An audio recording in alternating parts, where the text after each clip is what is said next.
Yo, it's your man Jam C. Yo, it's your girl Shaw Money. It's your boy Lou Bill. Yo, we going vocal, people. We are going vocal. We talking, we chatting, we chopping it up. We here, we live, we happy to be here. Happy to be with you people. Absolutely. We only talking because we got lips. We chatting. That's what we do, chat. And at the same time, our opinion may not be everybody else's, so we respect your opinion, so please respect ours. The views expressed on this show are those only for the podcast. These are not backed by any actual facts, but based on our lives and our experiences and what we have searched on Google in the last 15 minutes. Exactly. And as you know, information changes every minute. And we're willing to stay within the guidelines of any sponsor that want to come on board. Sponsor. Just hit that subscribe button, like the show. Share the show. Give us comments. We love feedback. You know, we've been getting some feedback on the shows. Because I would rather you put the feedback on the show than chasing me down the street. Because I got fans. Some of y'all sent in some of y'all baby pictures. We ain't judging no baby pictures. Y'all trying to get on the show. We don't want to see your baby picture. We want to see what you look like right now. We want to see what you look like in your kitchen right now. But seriously, y'all have been sending us some fantastic feedback on previous shows. Shows that you'd like to hear more about. So we hear your requests. We are working on that.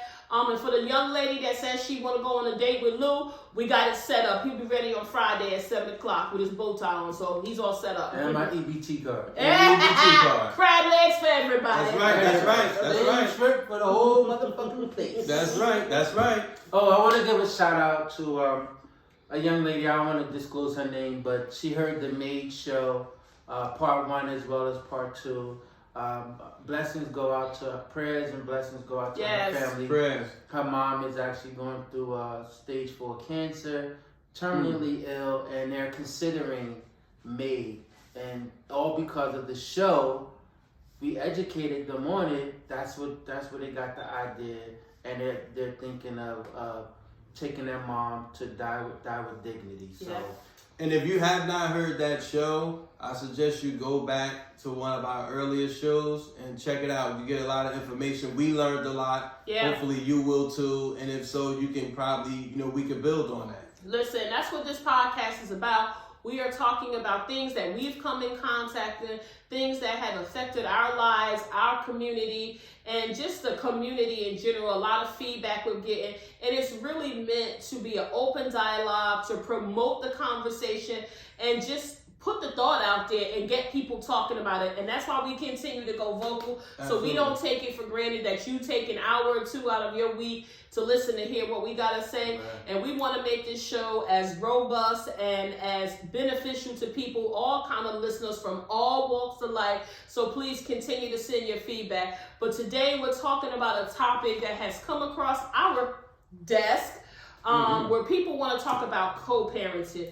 How do you effectively co-parent in this day and age if you are already in another relationship? How can you do that successfully? And can you do that successfully? Some people say yes. Some people say it's a struggle. So today we're going to talk about it, talk about some of our own personal experiences, because I had less than stellar experiences with co-parenting with my ex. But we're going to get that conversation started. And again, Jam, how can they hit us up? Hit us up at goingvocal@gmail.com. That's GOINVOCAL@gmail.com. And don't forget, we got new drip in the catalog. So if you email us, you become a guest on the show. We got drip for you. We got that merch. Got that merch. And soon some of that merch going to be for sale. So come on, get it while we're giving it out complimentary. Exactly. Get it early. So, okay, guys, let's jump down. Not jump down. I don't want to jump down. No jumping down. It's going somewhere. Calm me down. Listen, so let's jump into today's discussion. And then, fellas, I'm going to yield to you because I'm going to do that because I feel like sometimes the fellas have a little bit, in my humble opinion, sometimes they can have a hard time with that. So, you both have children. You are not with the other parent. So how has the co-parenting experience been? Like, have you established boundaries? Don't call me after 9 o'clock. Only call me in an emergency. What was that journey like to get where you are? Because maybe it started off rocky and it got in a good place, or vice versa. Yeah. Tell us what your experience has been. Well, I can say with my daughter's mother, in the beginning, It was we rough. couldn't walk past each other without swinging on one. You know what Was I'm it saying? because it was emotions from the relationship didn't work out? It could have been a lot. I can't speak for her. Okay, So I that's don't fair. know. I don't know how she That's felt. fair. But I can speak for myself, and I was angry, right? Because I relocated because of my child, and then a year later we separated. This guy. Right? This is the guy here. Hit me up. So no. So I relocated because of my child, and then like a year later, it just went to hell. So I was angry for that fact. The fact that I just uprooted my life and came back to Jersey, thinking that this was going to be a situation that was going to foster into something great. Y'all was gonna be a family.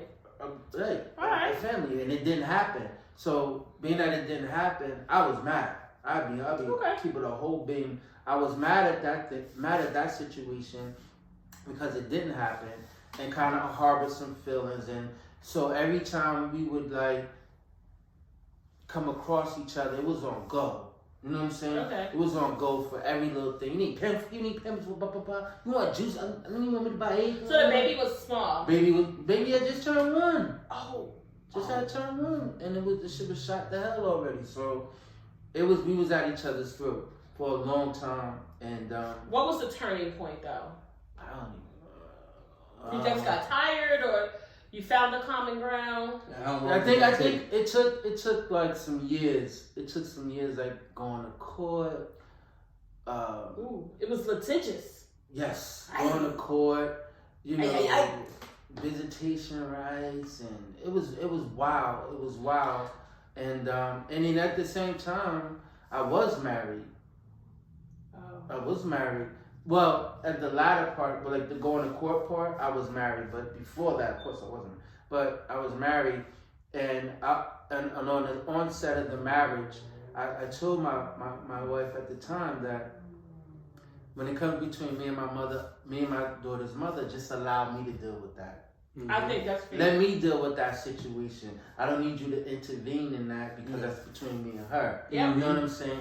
And so that guideline, that boundary was set off rip. You know what I'm saying? Like this is my daughter's mother. Just let me and her deal with whatever we need to deal with. You know what I'm saying? And, That's fair. And you stay out of it in that respect. So The that only boundary thing was I say about that is that's easy to say, right? Because when you're married to someone, they share in that emotional connection with you. So when you're upset from that situation, you don't leave that shit at the door most of the time. No. You bring that shit into the bedroom. So it's easy to tell her not to, but I agree with you that they should fall back. But then at the same time, you have to know your other half. So I know if I had beef with my daughter's mother, I already knew if I came home and start talking about it, that's gonna foster beef with her. Like you know what I'm saying? Yeah. So I kind of kept that. I tucked it. Like you know what I'm saying? It wasn't nothing real crazy in regard. But then my wife would just she noticed and she's seeing, oh, you ain't gonna see her, oh, she's trying to keep her away from you now.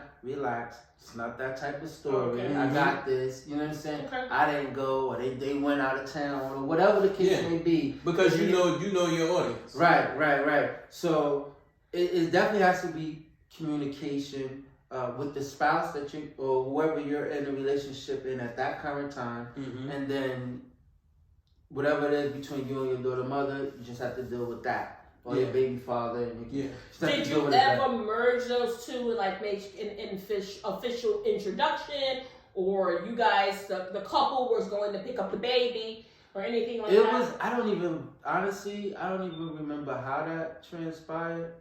The introduction, the introducing of one another. All I know is we had a fish fry at the house, and my daughter mother came. Unbeknown to me, I didn't invite her. So wow. you know what I'm saying. So my daughter came, and that was cool. That was dope on my wife's part. So did you ever have like any boundaries with the mother of your child saying, okay, I'm in a new relationship. Nah. We're getting the baby on a schedule. You can't call none of None that. of that. Do you think she would have adhered to those type of guidelines? Yeah, because our shit was so raggedy. You know what I'm saying? That. You get none but raw realness. That shit was so raggedy that the less we talk, the better it is for us. Yeah. Okay. You know what I'm saying? Yeah. If it ain't about the baby, then it ain't nothing. We ain't talking about the weather. None of that. We ain't talking about good times, past times, none of that shit. Okay. What the baby need? How she doing? What you need me to do? Okay. That. You know what I'm saying? Jay, what was your experience? Similar to Luce. Like we dated. It wasn't a good relationship toward the end, and it got worse once my daughter got here. So it was probably about the same time. My daughter was a year when her and my baby mother, I hate that term, we broke ties with each other. And then I moved on my life, she moved on with hers. I think the difference was she thought at some point we were going to get back together. So when it looked like, you know, we were still co-parents, I guess because I was a good dad. I was a good dad, you know. Did you ever? I'm asking you the same question. Did you have boundaries once you guys separated ties? Yeah.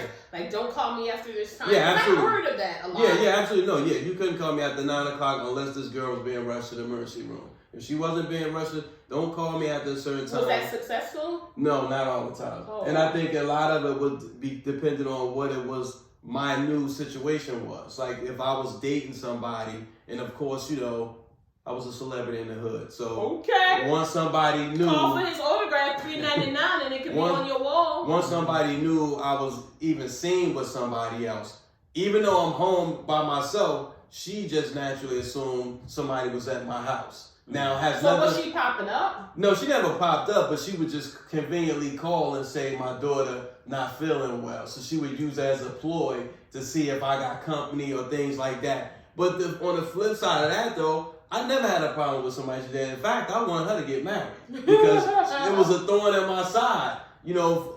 But I never had an issue when it came to my daughter. That's the crazy part. It was more or less about what I was doing. But I was always allowed to get my daughter when I needed her. That was never an issue ever. So we was always good when it came to the co-parenting part. It was just the moving on part was the difficult part for her. I think the difference between your situation and mine is your daughter mother wanted to rekindle something. We ain't want to do nothing. It was on sight. For both of y'all, yeah. For both of y'all, yeah. Sight. For both of y'all, yes. They was choosing violence. Right. Yeah, for both of y'all. But and understandably why? Because I know your story. You know how wild this shit was? Like, so when my daughter, we lived together. So when she moved out and took the baby with her, she moved into her grandmother's house. Okay. So, of course, which is fine. So it was pictures. You know how you go to the Nana house, there's pictures of everybody. So it was pictures that we took when she was pregnant. And you know, me holding her stomach. The whole little maternity shoot. Right, that whole thing. Oh. So I'm looking at the picture. I'm in the picture, but my face ain't in the motherfucker. So it was on sight, nigga. That's what I'm saying. It's on. She carved your face out of the picture. Oh. That's what I'm saying. Like. Oh wow. So now I'm really. Yo, I got to drink to that. I'm really feeling the way about that because what image are you showing my daughter? Yeah, you know what I'm saying? That's so now I'm like, I'm ready. It's on sight. We doing this. We should pay the Nana house. Yeah. Yo, my situation, I have to be honest, none of my co-parenting situations were successful. I'm sad to say, and I was partly responsible for that at the time. I'm mildly embarrassed. I wouldn't say embarrassed, but I see where I was contributing to it. But in the heat of the battle, it was mano a mano. Clearly, they wanted to still be with the kid. I mean, that's understandable. But you know, I was a young parent, and they were young, and we were dealing with a lot of emotion. We didn't have, you know, we weren't listening to the guidance that we were given. And I mean, I've had my car keyed up. I've had. So when you say young, how old? So I had my first child I had at 19. I was nowhere near prepared for that. How old was you when your daughter was? 25. Damn. But I was even older. How old were you? 38. Wait, you were. Yeah, I was 25. My daughter only 11. I was 25. Ooh. So I guess I'm the thotty of the group. Okay, great. That's no, yeah. So didn't have a lot of guidance. dealing with a lot of emotion. I was very, very high strung back in those days, and I thought I was right, and I was right about some things. And then when I got into the next co-parenting situation scenario, I was actually married to that person, and when I chose to absolve the marriage, that just, I mean, he did not, rest in peace to Big Face. He did not take that well at all.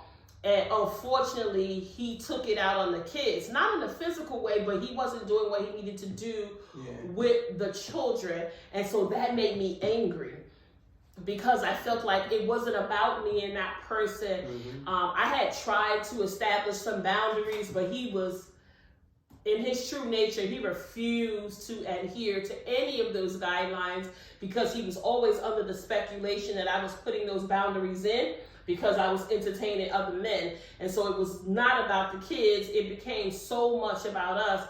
And unfortunately, we were never really able to co-parent the way that I wish now we could have for the benefit of the kids, because I just had to dead that shit. Like, you ain't doing that. You know the crazy shit? The thing. You know the crazy shit? All three of us went through similar things. And it's never about the kid. No. It was never about the kid. It was never about the kid. I nod in agreement, not because I totally know your story from its experience, but no, I nod because I've heard as a child, I've heard those stories with through my parent, who was saying like the guy wasn't gonna be taking care of the kid because he couldn't be with the mother. So it's like, that's a story I hear all too often. I'm telling you, I remember one story vividly, especially with my daughter. My daughter went to a private school.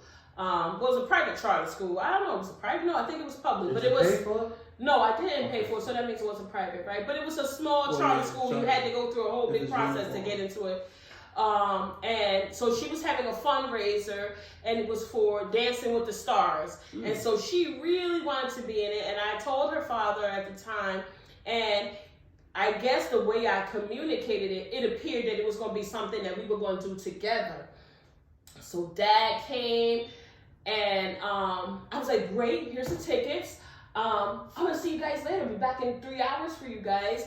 And I'm going to head to the city, but I'll be back. Yo, he lost his shit right at the school. And mind you, I'm the one that's picking her up and dropping her off every day. Besides my new partner at the time. So they don't even really know Dad, but he's out there flipping out, breaking, calling me all kind of names.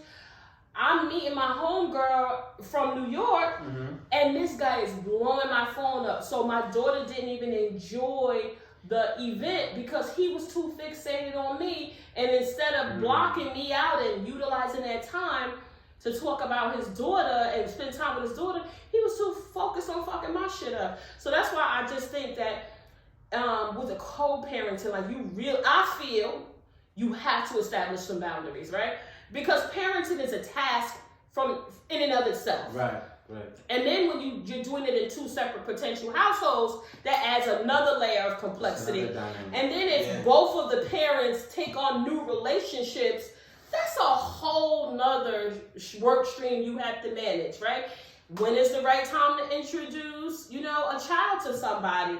You got to think about all those things. And I think that we just never was able to reach that. And it just was a big issue. That's the thing too. Like, the biggest key is sometimes when we in relationships with people, we really don't know the true reaction until y'all separate. In some cases, because the kids are here now. So once the kids are here, and I mean, unfortunately, it didn't work out. How are we going to react now? There's no median, and there's no referee, no counselor to help assist with a breakup. Right. You know what I'm saying? And then that can help navigate dad, navigate mom into being productive for the child, because now we start thinking about ourselves. I think about so even with all that being said, now that we kind of got that co-parenting is difficult. It's right? tough. It's tough. Because there's a lot of, especially when it comes to this decision making of the child, sometimes the living parent could maybe feel like they more have the say because they're the living parent. But do that? No, I don't know. I think I'll say this. I think it depends on how active both parents are. I think to some extent, I think Dad, you don't have to live in the house, but you got to be at least active. So I feel like the living parent does have more say so, and I'll tell you why. Right? It could be male or female, right? We know more often than not it tends to be the female.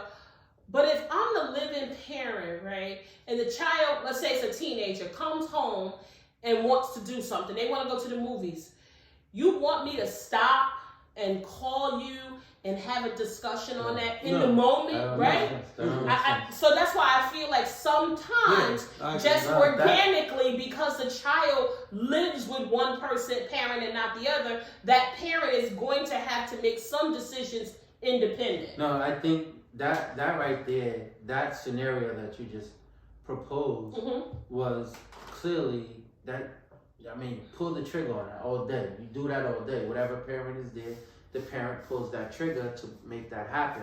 But when it comes to something as more serious as like a health decision, what school are they going to attend right, to? Okay. And if this school costs us money.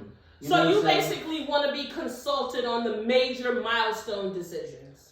Why wouldn't I? No, I'm just saying, the day-to-day, you're fine with the living custodial parent. Right, as long as the custodial parent shows me or demonstrate that they're capable of handling the day-to-day, because not every living custodial parent can handle the day-to-day, but if you can show me that you can handle the day-to-day, then I don't need to be in the day-to-day conversation. But shouldn't you though? As a parent, shouldn't you be somewhat involved in that? So if the kid wanted to go to the movies, you gonna call me because she went to the movies? It depends on the child in the scenario. Like you may if you saying, oh, she wanna go to the movies by herself.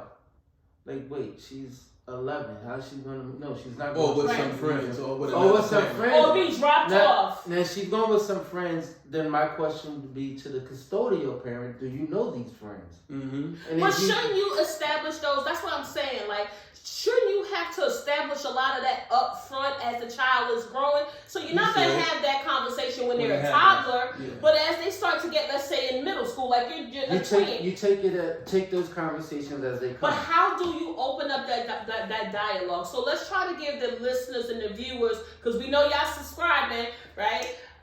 Like, how do you feel like you can't open that dialogue up, right? Without the other person getting offended? Because I know for me, I used to get offended because I was the one steering the ship, doing the lunches and cooking dinner, and now you want to tell me not to let them go to the movies with their friends. So let's talk about that scenario. How do you get to where you can get to a place where you can have that conversation and nobody get offended? Like, don't tell me what the fuck to do with my kid. I think for me, in my situation, is I understand what kind of parent my mother is.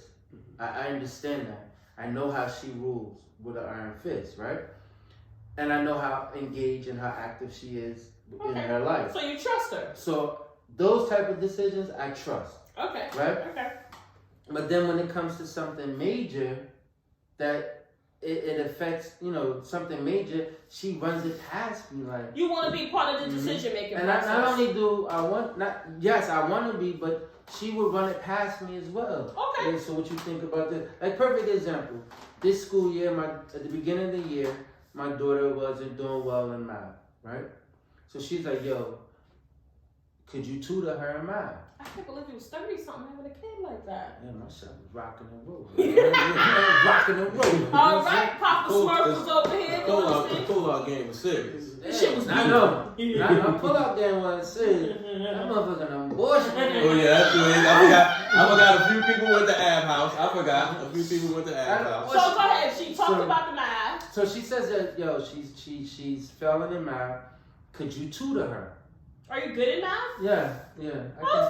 I can add and subtract. Okay, guys. He's doing his own personal consulting business. So I says, not a problem. Because in my mind, I'm saying, okay, I can tutor her. That's us bonding, spending time. That's fantastic. So not a problem. I'll make the necessary changes in my schedule to go ahead and make sure that we get this done, right? But then she says, well, it's going to be kind of too much to get it down, blah, blah, blah. So I just found a tutor. Cool. So it's $100 a month. So we alternate months. Okay. That works. Fine. You know what I'm saying? So now we making It's progress. We into this day-to-day conversation kind of thing. You know what I'm saying? So I think. But that was communication. It was communication. So to our listeners, it's just you have to know the parent. You got to understand what kind of parent they are. You have to trust that you trust what they're doing and you just support it. Mm-hmm. That's it. And that keeps down the friction. Okay, the friction. I totally agree. You agree with that, JMC? Yeah, I think my situation was similar to his, but I think but she did notify me when it came to little things. Like if my daughter was going to the movies with a few friends, she would just give me the heads up. Hey, I just want to let you know she's going to the movies with A, B, C. And I'm gonna ask you just in case if the movie ends early or later, if you could provide transportation. This is who she's with. If that's the case, if not, I got it. So I did, and so again, communication. Yeah. So constant communication. And as far as like school, I pretty much inserted myself when it came to school. You were actively involved. Yeah, because I wanted to be actively involved because I didn't want it to always have to run through mom. So I let the school, administrators know so they can always call me too. You don't always have to reach out to mom. I want to know what's going on too. So fortunately for me, she had the kind of school they would reach out to both parents. So even if they couldn't reach mom, they got me. Okay. Well, you know what? I wish I could add something to that, but in this case, I can't because that was not my experience. Mm-hmm. And again, it never worked that way for me. So I was dolo from the start of the journey to the end. Right. Yeah, off rip. So none of that ever worked with those wonderful gentlemen that I chose to have children with. So I don't have anything to add to that. So we'll move along to talking about when you are in a new relationship. Do you get your new partner involved? If you do or you don't, why or why not? What role do they play? How can they support you? I know I was involved with someone who had a child, and I was involved in a serious relationship. And now in hindsight, I believe that I didn't play the right role. I think I was so excited about the relationship with the person. I thought just because of the fact that they had children and I was a mom, that was an extension of our relationship. And I was trying to support, but I think I was a little too involved, maybe emotionally. And I think now I probably should have been more in a supportive role, out of sight, and allow that person to tag me in when they needed me rather than me providing feedback and saying, oh, you should do this or you should try this, because that really was not my role. So in hindsight, although I meant well, I don't think it was beneficial. So I learned that lesson. So I would share that with the listeners and the viewers. Check in with your partner and ask them what kind of support they need before you start offering your 2 cents. So I will say that. I think for me, it's always been like, as a guy and you're dating a woman, and it's always like, well, we're a package. Oh. So you're like almost grandfathered into the situation. Like, if you so want do me, they introduce you to the children right eventually away? you do. Okay, in the honeymoon stages, of course, I just don't let anybody meet my kids, that kind of shit. I love how you changed your voice. I'm offended that he thinks women sound that way, but he did his best. He did his best. I don't want anybody to just meet my kids or whatever. And so, but just know that I do have kids. Okay. Right? So, with that being said, without them even saying it, I already know, well, if I deal with her, then they come with her. Okay. Are you opposed to dealing with women with children? No, not at all. Not at all. But I am opposed to you putting them off on me, because they're not my kids. What does putting them off on you mean? So, if we're dating. We're having fun. Right. We're getting to know one another. We're jumping down on one another. On a regular. Mm-hmm. It's not my job to, like, oh, they got suspended from school, go pick them up. Oh, no. Relax. No. That's the brakes on that, bro. Relax. No, I'm not picking nobody. How soon in, though? We just partying. We ain't even really get it hasn't been defined yet. She didn't even give me the PIN number to the EBT card. Oh, no, that's very early. That's very early. That's irresponsible. That's super trusting. Agreed. I agree. Yeah. Because the thing it gets so ugly, and then a definitely lot of times I feel like some of those moves are made off of being vindictive. Yeah. Being vindictive and stuff like that. It's never about the child. And I think too.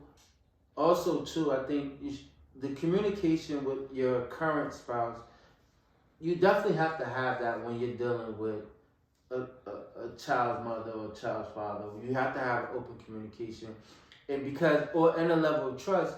Because if you're doing these things financially for your kid's mother, then what do you think your other half is thinking? Will you still want to be with this person? You still want to entertain them, or whatever the case may be? I want to ask this question because I've seen this floating around in different circles. Like, the dad will come over the ex's house and spend the night, like on birthdays and holidays.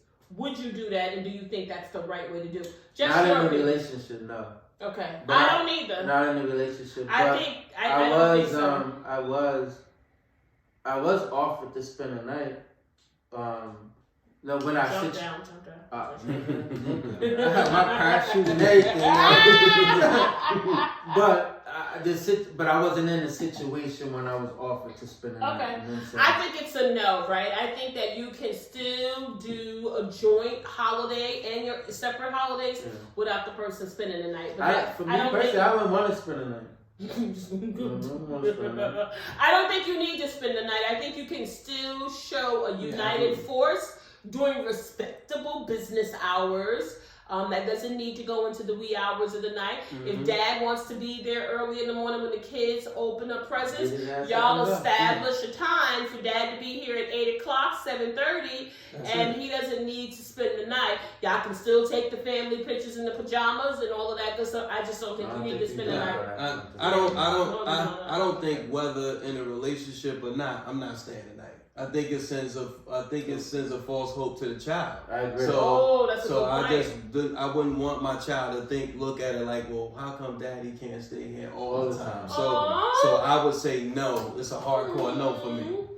Yeah. Well, listen, people. We've told you a lot about our experiences. Some good, some okay, some horrible. Some more horrible than okay, but more horrible. Flames bursting over here with fade shooting. Yeah. Drive-bys rolling out. But listen, I think there are many ways to skin a cat. We think that you need to understand your relationship. Absolutely. I think you've heard it from all of us. Communication is key. Being honest, being transparent. And again, my personal favorite, establishing boundaries.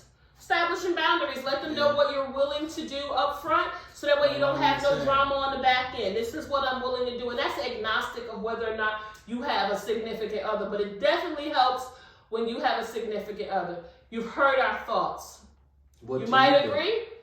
You might not. Agree. And keep in mind, not a judgment room. We don't judge. But you can always send your comments into goingvocal@gmail.com. GOINVOCAL@gmail.com. And if you send us in your comments, send us in your feedback, we're sending you some drip. There you go. We will send it out to you. We appreciate your feedback. We need you to subscribe. We need you to share. Send in your comments. If you have a topic that you want to hear about, send it to Lou Bim's personal email. We're going to give you his email address, his home address, his social security number, and his work office address. Send it to any of those. He'll collect it. He'll bring it back to the team. He's in charge of all the communications. So let us know how you feel, what you want to hear about from us. We're happy to share that, but this is a part of the show. Somebody get excited. Somebody needs to get their shit together. There's been a lot of stuff going on. Yes. And people need to get their shit together. And we can't take it anymore. We're going to tell you about yourself. You need to get your shit together. I'm going first. Go ahead. I'm over this shit with Ukraine and Russia. I'm just going to put it out there. Yeah. I'm over it. They blowing it up. Now. Literally. Yeah, they are. Listen, war is never good. War is never good. But the reality is it happens. It happens all the time. Mm-hmm. There are all kind of wars that happen. Some are not always physical. Some are financial. Some are mental, environmental. War happens, right? Unfortunately, it's how people resolve conflict or initiate conflict, right?